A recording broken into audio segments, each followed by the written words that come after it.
السلام علیکم ورحمۃ اللہ وبرکاتہ۔ الحمدللہ رب العالمین والصلاة والسلام علی اشرف الانبیاء والمرسلین نبینا محمد وعلی آلہ وصحبہ اجمعین، اما بعد۔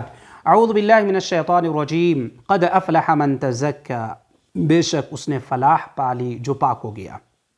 معزز ناظرین، آج ہم گفتگو کریں گے صدقۃ الفطر کے تعلق سے کہ صدقۃ الفطر کب، کتنا اور کس کو دیا جائے۔ یہ ایک اہم سوال ہے جو عام طور پر لوگ رمضان کے اخیر میں کثرت سے سوال کرتے ہیں، پوچھتے ہیں۔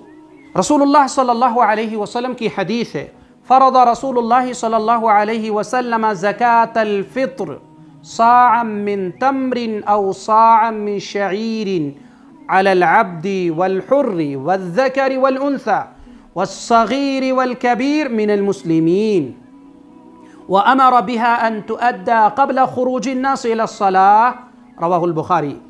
اللہ کے نبی صلی اللہ علیہ وسلم نے صدقۃ الفطر مقرر فرمائی ہے، 1 سا کھجور یا 1 سا جو، غلام ہو یا آزاد، مرد ہو یا عورت، چھوٹا ہو یا بڑا، ہر مسلمان پر صدقۃ الفطر واجب ہے۔ اور آپ صلی اللہ علیہ وسلم نے یہ بھی حکم دیا کہ اسے نماز عید کے لیے نکلنے سے پہلے ادا کر دیا جائے۔ عام طور پر رسول اللہ صلی اللہ علیہ وسلم کے زمانے میں بطور غذا کھجور، جو، پنیر، منقع وغیرہ لوگ استعمال کرتے تھے۔ آج کے زمانے میں عام طور پر لوگ چاول، گیہوں، چنا، باجرہ، مکے وغیرہ استعمال کرتے ہیں۔ تو ہم جو کچھ استعمال کرتے ہیں، جو کچھ کھاتے پیتے ہیں، ان میں سے صدقہ فطر نکالا جائے۔ کتنا نکالنا ہے؟ 1 سا۔ 1 سا تقریباً 2.5 کلو، 2.25 کلو بنتا ہے، 2.5 کلو۔ الحمدللہ مملکت سعودی عرب میں 3 کلو نکالا جاتا ہے۔ اگر کوئی آدمی 2.5 کلو سے اوپر نکال دے تو بہتر ہے، تاکہ غریب کو اور کھانا ملے۔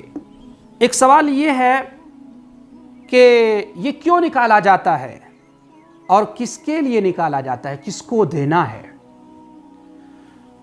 ابن عباس رضی اللہ عنہما بیان کرتے ہیں کہ رسول اللہ صلی اللہ علیہ وسلم کی حدیث ہے، فرض رسول اللہ صلی اللہ علیہ وسلم زکاة الفطر طہرة للصائم من اللغو والرفث وطعمة للمساكين، من أداها قبل الصلاة فهي زكاة مقبولة، ومن أداها بعد الصلاة فهي صدقة من الصدقات، رواه أبو داود وحسنه الألباني۔ ابن عباس رضی اللہ عنہما بیان کرتے ہیں کہ رسول اللہ صلی اللہ علیہ وسلم نے صدقۃ الفطر واجب قرار دیا ہے۔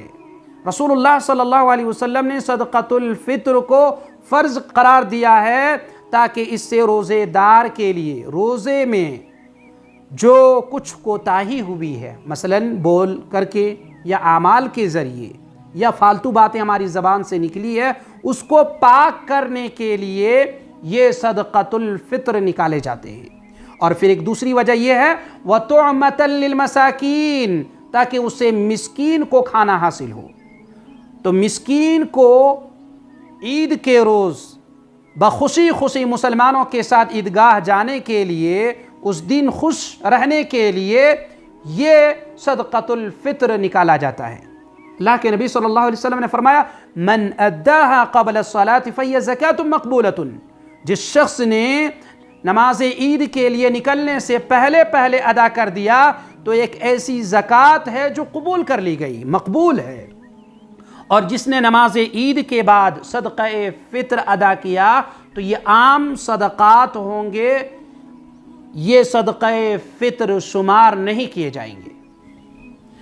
تو معلوم یہ ہوا میرے بھائی کہ صدقہ فطر غذا میں سے، غلے میں سے نکالنا ہے جو کچھ کھاتے پیتے ہیں۔ ایک سوال یہ بھی ہوتا ہے کہ کیا روپے پیسے دینا چاہیے یا غذا میں سے؟ تو یہ صاف ہے، اللہ کے رسول صلی اللہ علیہ وسلم کے زمانے میں صحابہ کرام بھی غذا میں سے نکالتے تھے، غلے میں سے نکالتے تھے، کھانے پینے کی اشیاء میں سے نکالتے تھے، تو ہمیں بھی چاہیے کہ سنت رسول کی اتباع کی جائے اور صحابہ اکرام کا جو طریقہ ہے اس پر عمل ہو۔